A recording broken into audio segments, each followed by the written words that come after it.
Fala galera, bem-vindos a mais um vídeo aqui do canal Filho de Peixe e dessa vez o vídeo pré-jogo, um esquenta para essa decisão do Santos no Campeonato Paulista. 12ª e última rodada da fase de grupos. Santos e Ituano jogam a partir das 4 horas desse domingo no Novelli Júnior em Itu.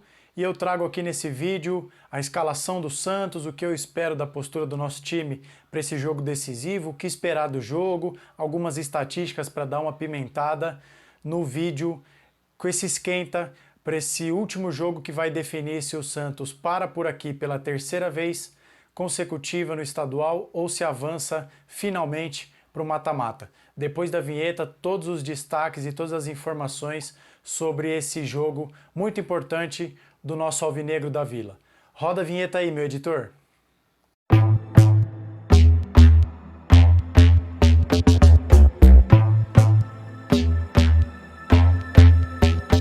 Bom, por tudo que saiu ao longo da semana, os setoristas, os jornalistas que cobrem o dia a dia do Santos, o Santos deve ter uma única mudança em relação ao time que jogou contra o Corinthians, o clássico na Vila Belmiro, na última rodada.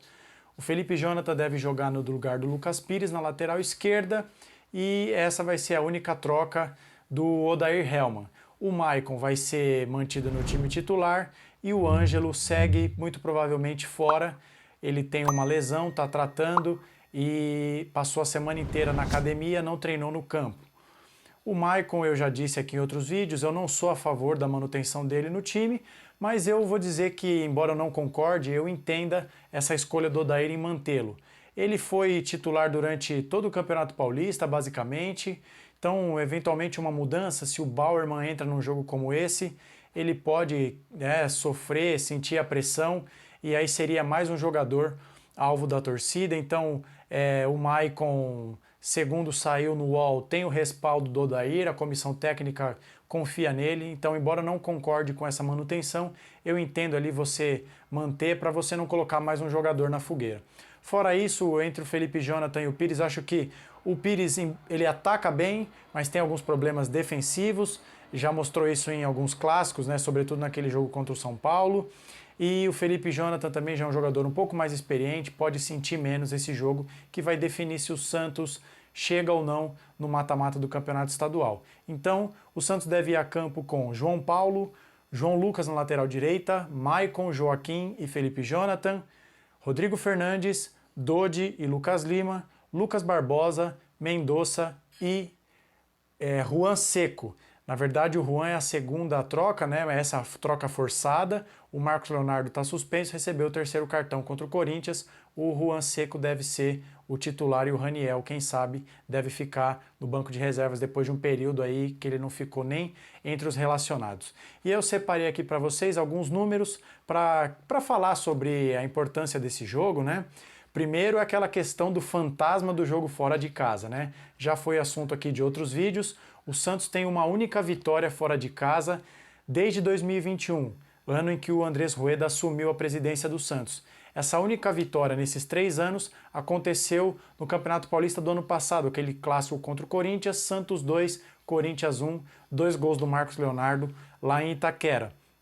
De lá para cá o Santos não tem uma mísera vitória fora de casa e nesse Campeonato Paulista foram 2 empates contra o São Bernardo e contra o Santo André e 3 derrotas jogando fora dos nossos domínios, derrotas para o Guarani e nos 2 clássicos em que o mando não foi do Santos, São Paulo e Palmeiras.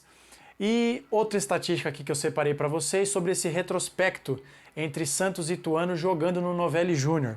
Nos últimos 4 jogos, o Ituano venceu 3 e empatou 1 com o Santos. Uma dessas derrotas, inclusive, foi aquele 5-1 no início do trabalho do Sampaoli, aquele jogo que, apesar da goleada, a gente via que parecia que o Santos estava no caminho certo e a gente viu no final do ano que, embora a gente não tenha conquistado nenhum título, o trabalho do Sampaoli deu frutos, Então, já faz 4 jogos que o Santos não sabe o que é vencer jogando em Itu.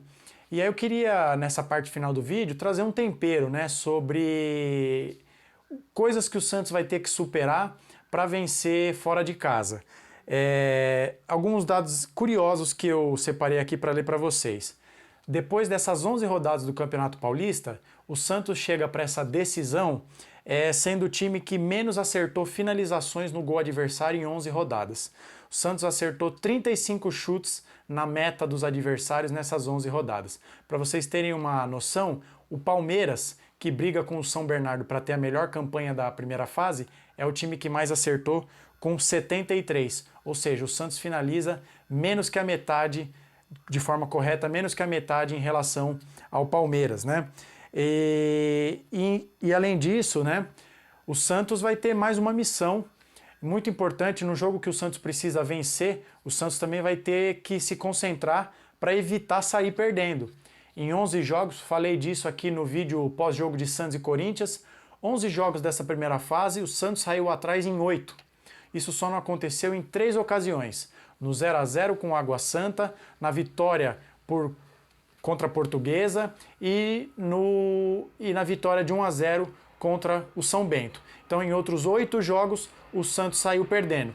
E nesses 8 jogos que saiu perdendo, só virou um jogo, logo na estreia contra o Mirassol, jogando na Vila Belmiro. Então, o Santos tem essa dificuldade em virar jogos e, como eu falei anteriormente, também é o time que menos acertou finalizações no Campeonato Paulista, 35. Só a título de comparação, o Botafogo de Ribeirão Preto está nessa segunda posição entre os que menos acertam e acertou 38. Então o Santos está 3 finalizações a menos do que o Botafogo, que inclusive está no nosso grupo e briga também por uma classificação. Mas aí você que está vendo esse vídeo vai falar: pô, André, então a gente não tem motivo para acreditar numa vitória do Santos, né? Não ganha fora de casa, já faz 4 jogos que não ganha no estádio do Ituano, é o time que menos finaliza, não tem o homem-gol, que é o Marcos Leonardo, já não tem o Soteldo, tem o Maicon falhando a beça lá atrás. Não tem nada que a gente possa se apoiar torcendo por na superstição ali de algo que pode trazer um ânimo para nós, numa expectativa de vitória? Bom, e tem, né? Eu trago aqui para vocês alguns números do Ituano nesse campeonato paulista. O Ituano tem o terceiro pior ataque do campeonato, com 8 gols em 11 rodadas. É o terceiro pior ataque ao lado da Portuguesa e do Santo André. Tem times com 4 gols. A Inter de Limeira é o time que tem 4 gols, o pior ataque. O Ituano tem o terceiro pior ataque. E tem a pior defesa, o Ituano, junto com a Inter de Limeira também e com a Ferroviária.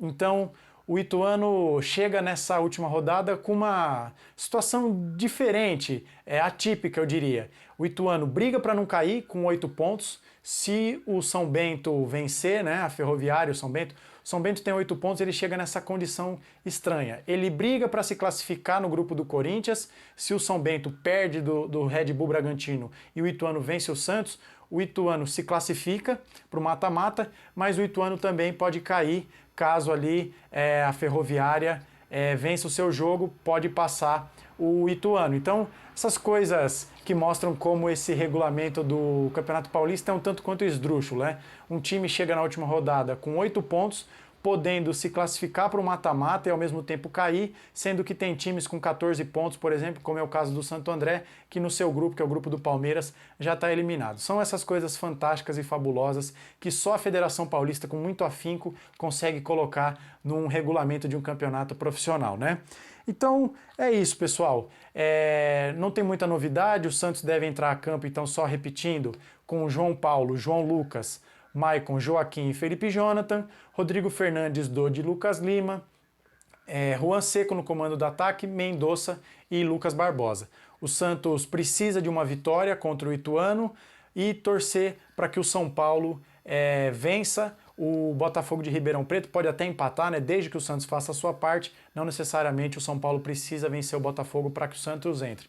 Caso o Santos perca o jogo, o Santos está automaticamente eliminado do Campeonato Paulista e aí iremos para o terceiro ano consecutivo sem jogar o mata-mata, que seria ali a cereja do bolo dessa gestão do Rueda. O Santos 3 anos consecutivos fora do mata-mata do Campeonato Estadual. Mas se o Santos chega na última rodada vivo, a gente tem que ter esperança, né? É aquilo que eu falei mais cedo com um amigo santista.